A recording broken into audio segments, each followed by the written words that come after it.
So welcome back to the channel guys. आज का मैं टॉपिक लेकर आया हूँ आपके लिए, difference between injection and stay. Lastly ये अपन ने बात करी थी इंजेक्शन क्या होता है, स्टे क्या होता है। इसके बारे में मैंने आपको कहा था कि एक नया वीडियो बनाकर आपको बताऊंगा। तो आज उसी के लिए एक वीडियो है, इंजेक्शन और स्टे में फर्क क्या होता है। तो सबसे पहले हम इंजेक्शन देखते हैं। इंजेक्शन क्या होता है? तो इंजेक्शन अगर मैं आपको नॉर्मल भाषा में बोलूँ तो कोर्ट का ऐसा ऑर्डर जो किसी इंसान को कोई काम करने से रोके या किसी काम को करने का निर्देश देवे। कोर्ट बोलता है जी या तो तुमको ये काम करना है, या तो कोर्ट ऐसे बोलेगा कि काम ये करो या फिर ये काम मत करो। जैसे एग्जाम्पल लेते हैं कि ए ने अपनी जमीन बी को बेच देता है, ठीक है, लेकिन फिर बी के हक में जमीन उसे यूज करने का रोकता है कि ए ने जमीन भी बेच दी और बी को बोला कि यूज भी मत कर। तो बी कोर्ट से इंजेक्शन मांग सकता है कि ए को जमीन में दखल देने से रोक सकती है, ठीक है। अब नॉर्मली भाषा के अंदर अपन ये समझते हैं meaning of injection. An injection is a judiciary order which a court restrain a person from doing a particular act और direct person to perform a specific act to prevent injustice. अब second line क्या कहती है? It is a preventive and equitable remedy and at protecting rights before irreparable damage. ये क्या करती है? Prevent करती है डैमेज को और इक्वलिटी लेकर आती है, इसलिए इंजेक्शन लगाया जाता है। अब सेकंड है नेचर ऑफ इंजेक्शन। नेचर क्या क्या है ये देखते हैं अपन। तो नेचर ऑफ इंजेक्शन को देखो। इंजेक्शन क्या है? एक स्पेसिफिक लीगल रेमेडी है। इसको समझने के लिए नीचे जो पॉइंट है ये समझते हैं। तो पहला पॉइंट है प्रिवेंटिव इन नेचर। क्या है? रोकथाम वाली प्रकृति है। मतलब इंजेक्शन का मेन पर्पस नुकसान होने से पहले उसे रोकना होता है, ना कि बाद में सजा देना है, ठीक है। जैसे एग्जांपल देखो, पड़ोसी इलीगल कंस्ट्रक्शन शुरू कर रहा है तो कोर्ट इंजेक्शन देकर कंस्ट्रक्शन रोक सकती है, ठीक है। सेकंड है इक्विटेबल रिलीफ। मतलब न्याय और इंसाफ पर आधारित उपाय है ये। जैसे इंजेक्शन फेयरनेस न्याय का प्रिंसिपल पर दी जाती है, सिर्फ स्ट्रिक्ट लॉ पर नहीं। तो एग्जाम्पल से देखें, अगर पैसे से नुकसान पूरा नहीं हो सकता तो कोर्ट इंजेक्शन दे सकती है ताकि इंसाफ हो। थर्ड आता है डिस्क्रेशनरी पावर ऑफ कोर्ट। मतलब कोर्ट का विवेक पर निर्भर करता है कि इंजेक्शन दे कि नहीं दे। इंजेक्शन देना कोर्ट की मर्जी है, ये ऑटोमेटिक राइट नहीं होता। एग्जाम्पल के लिए हर केस में इंजेक्शन नहीं मिलती। कोर्ट सिचुएशन देखकर डिसाइड करती है कि इंजेक्शन लगाना चाहिए कि नहीं। चौथा पॉइंट ऑपरेट्स इन पर्सनल। मतलब व्यक्ति के खिलाफ लागू होती है। मीनिंग इंजेक्शन किसी स्पेसिफिक व्यक्ति को ऑर्डर देती है, प्रॉपर्टी के खिलाफ नहीं होती। एग्जाम्पल, कोर्ट ए को जमीन पर कब्जा करने से रोकती है, जमीन को नहीं बोलती, ठीक है। अब पांचवा पॉइंट आता है guarantee to prevent future harm. मतलब भविष्य के नुकसान से बचने के लिए होता है इंजेक्शन। कैसे? इंजेक्शन का एम होता है आने वाले नुकसान को रोकना। जो हो चुका है उसका पता नहीं, जो हो चुका है उसका केस चल रहा है। एग्जाम्पल के लिए फैक्ट्री पॉल्यूशन फैलाने वाली है तो कोर्ट पहले इंजेक्शन कर देती है, फैक्ट्री रोक सकती है, ठीक है। देखिए अब आता है type of injection. Type of injection क्या होता है? कितने टाइप के होते हैं? दो टाइप के होता है, टेम्पररी और परमानेंट। तो टेम्पररी क्या होता है? तो टेम्पररी देखते हैं, ये शॉर्ट टर्म टेम्पररी होता है। मतलब शॉर्ट टर्म के लिए लगाया जाता है, केस का फाइनल डिसीजन होने तक की दी जाती है। और इसका पर्पस क्या होता है? नुकसान को रोकना जब तक केस डिसाइड नहीं होता। अब इसका एग्जांपल देखते हैं। पड़ोसी इलीगल कंस्ट्रक्शन शुरू कर रहा है तो कोर्ट टेम्पररी इंजेक्शन दे सकती है ताकि कंस्ट्रक्शन तब तक ना हो जब तक केस का डिसीजन ना आ जाए। तो ये तो हो गया टेम्पररी। अब आता है सेकंड परमानेंट। परमानेंट क्या होता है? कि ये लॉन्ग टर्म के लिए होता है। ये केस क्लियर हो गया, फाइल हो गया, फाइनल डिसीजन आ गया, उसके बाद में जो इंजेक्शन लगाया जाता है वो परमानेंट इंजेक्शन है। इसका पर्पस क्या होता है? फ्यूचर में भी नुकसान ना हो। एग्जाम्पल के लिए कोर्ट फाइनल डिसीजन में कह देती है कि पड़ोसी कभी भी इलीगल कंस्ट्रक्शन नहीं करेगा, तो ये परमानेंट इंजेक्शन हो जाता है। तो एक लाइन में अगर मैं समझूँ ना, तो टेम्पररी मतलब केस चल रहा है तब जो इंजेक्शन लगा है वो टेम्पररी है, और परमानेंट जब केस का डिसीजन आ गया उसके बाद में अगर इंजेक्शन लगा है तो वो परमानेंट है। अब आता है principle governing grant of injection. इसका मतलब क्या होता है? कि वे कानूनी नियम जिनके आधार पर अदालत ये तय करती है कि मामले में इंजेक्शन दी जाए या नहीं। अब इसके लिए 3 पॉइंट मेन है। कौन-कौन से? पहला है प्राइमा फेसी केस, ठीक है? सेकंड है बैलेंस कन्वीनियंस और थर्ड है इर्रेपरेबल इंजरी। अब ये तीनों क्या होते हैं ये देखते हैं। पहला है प्राइमा फेसी केस, मतलब प्रथम दृष्टया मामला। इसका मतलब है देखने से ये लगे कि वादी का मामला सही और मजबूत है और उसका कोई कानूनी अधिकार प्रभावित हो रहा है। और कोर्ट इस समय अंतिम फैसला नहीं करती, बस ये देखती है कि मामला झूठा या बेबुनियाद ना हो।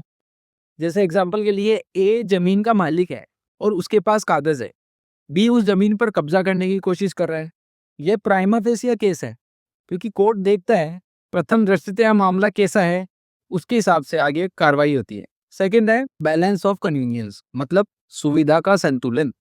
इसमें क्या होता है, कोर्ट ये देखती है कि अगर इंजेक्शन दी जाए या न दी जाए तो किसे ज्यादा नुकसान होगा। अगर इंजेक्शन न देने से वादी को ज्यादा नुकसान होगा तो बैलेंस ऑफ कन्वीनियंस वादी के पक्ष में माना जाएगा। एग्जाम्पल के लिए अगर निर्माण रोकने से बी को थोड़ा नुकसान हो लेकिन न रोकने से ए को हमेशा के लिए जमीन का नुकसान हो जाए तो बैलेंस ए के पक्ष में ज्यादा है, ठीक है। अब आता है तीसरा इर्रेपरेबल इंजरी, अपूरणीय क्षति हिंदी में इसको कहते हैं। इसमें क्या होता है, ऐसी क्षति जो पैसे से पूरी न की जा सके या जिसकी भरपाई संभव ही नहीं है, उसे बोलते हैं इर्रेपरेबल इंजरी। जैसे उदाहरण के लिए पैतृक संपत्ति होती है, दादा की फिर पापा के पास आई वो सारी संपत्ति, पैतृक संपत्ति का नष्ट होना या किसी की प्रतिष्ठा को नुकसान होना अपूरणीय क्षति है, उसको कभी पूरा नहीं किया जा सकता। तो इसमें मेन बातें क्या है, इंजेक्शन तभी दी जाती है जब तीनों शर्तें एक साथ मौजूद हो। अगर एक भी शर्त पूरी ना हो तो इंजेक्शन नहीं दी जाती। अब पांचवा पॉइंट आता है व्हेन इंजेक्शन इज रिफ्यूज्ड, मतलब इंजेक्शन कब देने से मना कर सकती है को। इसके मेन पॉइंट है वो देखते हैं। पहला है वेयर डैमेजेस आर एडिक्वेट, मतलब जब हर्जाना प्राप्त हो गया हो। दूसरा है where plaintiff has no clean hands, मतलब वादी के हाथ साफ ना हो। तीसरा है where relief is against public interest, मतलब जनहित से जुड़ा हो और उसके विरुद्ध हो, मतलब इंजेक्शन चाहिए, जनहित के काम है उसके लिए इंजेक्शन चाहिए। जैसे उदाहरण के लिए सड़क या अस्पताल होते हैं, ये जनहित के काम है, इसके निर्माणों को रोक नहीं सकती कोई भी, इसमें इंजेक्शन नहीं लगते। चौथा है वेयर एनफोर्समेंट इज इम्प्रैक्टिबल, मतलब जब इंजेक्शन को व्यवहारिक रूप से लागू करना मुश्किल या असंभव हो जाए तब अदालत उसे नहीं देती। जैसे उदाहरण के लिए ऐसे आदेश जिन्हें लगातार निगरानी की आवश्यकता हो। अब इसका उदाहरण देखते हैं, क्या है, सपोज मान लीजिए ए है, ए ने अदालत में गया और बोला कि बी को आदेश दिया जाए कि वो अपनी फैक्ट्री में रोजाना शोर करे ही नहीं और हर समय शांति बनाए रखे। तो ऐसा इंजेक्शन देना व्यवहारिक नहीं होगा। क्यों? क्योंकि अदालत के लिए हर दिन निगरानी करना संभव नहीं है। इसलिए ऐसे मामलों में जहां आदेश को लागू करने के लिए लगातार निगरानी की जरूरत पड़े, अदालत ऐसा इंजेक्शन देती ही नहीं है। बार बार में रोज रोज कौन उठ उठ कर जाए कि आज आवाज करी कि नहीं करी, तो ऐसे मामलों में इंजेक्शन कभी नहीं लगता। अब आता है छठा point, effect of injection. Injection के इफेक्ट क्या क्या पड़ते हैं, तो इसके पॉइंट है ये देखो। सबसे पहला है बाइंडिंग ऑन पार्टीज, मतलब पक्षकारों पर बाध्यकारी हो जाता है। इंजेक्शन का आदेश दोनों पक्षकारों को अनिवार्य रूप से लागू होता है और उनका पालन करना बहुत जरूरी है। सेकंड है वायोलेशन अमाउंट टू कंटेम्प्ट, मतलब उल्लंघन अवमानना है। मतलब अगर कोई व्यक्ति इंजेक्शन के आदेश का उल्लंघन करता है तो वह न्यायालय की अवमानना माना जाता है, ठीक है। थर्ड है कोर्ट में इम्पोज फाइन और इम्प्रिजनमेंट, बिल्कुल अगर आप ये इंजेक्शन नहीं मानोगे तो जुर्माना भी लगेगा और जेल भी, और शायद दोनों भी। तो चौथा पॉइंट है injection ensure protection of rights, बिल्कुल सही बात है, अधिकारों की रक्षा करता है इंजेक्शन। इंजेक्शन का उद्देश्य है पक्षकारों के कानूनी अधिकारों की सुरक्षा करना होता है ताकि नुकसान होने से पहले ही रोका जा सके। तो ये होता है इंजेक्शन। अब नेक्स्ट पॉइंट आता है स्टे का। तो स्टे का मतलब क्या होता है, नॉर्मल भाषा में बोलूं तो स्टे वह आदेश होता है जिसके द्वारा अदालत किसी न्यायालयिक कार्रवाई, डिक्री के क्रियान्वयन या किसी आदेश के प्रभाव को अस्थायी रूप से रोक देती है। स्थायी नहीं, अस्थायी। स्टे के पक्षकारों के अधिकारों का निर्णय नहीं होता, बल्कि केवल आदेश या कार्रवाई को कुछ समय के लिए स्थगित किया जाता है। नॉर्मली अगर कोर्ट में मामला चल रहा है और कोर्ट ने कह दिया कि जैसा है वैसा पड़े रहने दे, ये कब हाथ लगाना है इसको? जब कोर्ट का मामला पूरा हो जाएगा, डिक्री आ जाएगी, तब उसके बाद में करना है जो भी करना है। अभी पड़ा रहने दे। तो वो स्टे ले आए। तो स्टे के बाद में जब कोर्ट आदेश देगी उसके बाद में ही हाथ लगाया जाएगा, पहले नहीं। तो ये होता है स्टे। अब आता है नेचर ऑफ स्टे। स्टे का स्वभाव कैसा होता है वो देखते हैं। पहला है प्रोसीजरल इन कैरेक्टर, मतलब प्रक्रियात्मक स्वभाव होता है। स्टे का आदेश केवल कार्रवाई को रोकने का तरीका है। यह किसी के पक्ष के अधिकार का निर्णय नहीं करता। ये किसी के निर्णय नहीं करता है, ये केवल स्टे है, रुक जा। सेकेंड है टेम्पररी इन ड्यूरेशन, अस्थायी होता है, स्थायी नहीं होता। बाद में कोर्ट चाहे तो स्थायी आदेश भी दे सकती है। तीसरा है इंश्योर जुडिशियल डिसिप्लिन, न्यायिक अनुशासन बनाए रखता है। चौथा है प्रिवेंट्स कन्फ्लिक्टिंग डिसीजन, विरोधाभासी निर्णयों से बचता है। स्टे देने से एक ही मामले में दो विरोधाभासी फैसले नहीं आते, जिससे न्याय में भ्रम नहीं होता। उदाहरण के लिए मान लो ए ने बी के खिलाफ संपत्ति पर कब्जा लेने के लिए कार्रवाई शुरू कर दी। बी अदालत से स्टे आदेश मांगता है। यदि अदालत स्टे देती है तो इसका मतलब है कि अभी ए संपत्ति पर कब्जा नहीं कर सकता। स्टे अस्थायी रूप से कार्रवाई को रोक सकता है, लेकिन यह किसी की संपत्ति है, इस बारे में कोई फैसला नहीं करता। ना तो ए की है ना बी की, ऐसा बोल रहा है अभी कोर्ट कि पहले रुक जाओ, तुम दोनों रुक जाओ, मैं पहले देखूंगा, उसके बाद में डिसाइड करूँ। अब आता है टाइप ऑफ स्टे। स्टे कितने टाइप के होते हैं? दो टाइप के होते हैं। पहला कौन सा होता है? स्टे ऑफ प्रोसीडिंग्स, मतलब कार्रवाई पर रोक। इसमें कोर्ट किसी न्यायिक प्रक्रिया को अस्थायी रूप से रोक सकती है ताकि मामले पर फैसला सुरक्षित और व्यवस्थित तरीके से लिया जा सके। उदाहरण के लिए ए ने बी के खिलाफ सिविल मुकदमा दायर करा दिया, लेकिन बी अदालत से स्टे ऑफ प्रोसीडिंग मांगता है। अदालत इसे मंजूर करती है तो अभी मुकदमे की सुनवाई नहीं होगी, लेकिन अधिकारों का निर्णय अभी नहीं होता। अब आता है स्टे ऑफ एग्जीक्यूशन। इसमें क्या होता है? इसमें अदालत किसी पूर्व में दिए गए आदेश या डिक्री के क्रियान्वयन को अस्थायी रूप से रोकती है। जैसे उदाहरण के लिए ए ने बी के खिलाफ संपत्ति का डिक्री जीती, बी जो है कोर्ट में वापस गया और अदालत से स्टे ऑफ एग्जीक्यूशन मांगता है। यदि अदालत मंजूर करती है तो अभी ए संपत्ति पर कब्जा नहीं कर सकता, लेकिन बाद में अदालत आदेश लागू कर सकती है कि क्या करना है। ए जीता है तो उसको देनी है कि नहीं देनी। देखिए अब आता है पर्पस ऑफ स्टे। स्टे के उद्देश्य क्या क्या होते हैं? तो इसके 4 मेन पॉइंट है, वो देख लीजिए। पहला आता है प्रिवेंट ऑफ इनजस्टिस, मतलब अन्याय को रोकना। स्टे का मेन उद्देश्य यही है कि किसी पक्ष के साथ अन्याय न हो। उदाहरण के लिए अगर कोई कार्रवाई चल रही है और अदालत के संदेह है कि उससे पक्षकार को नुकसान होगा तो स्टे आदेश दिया जाता है।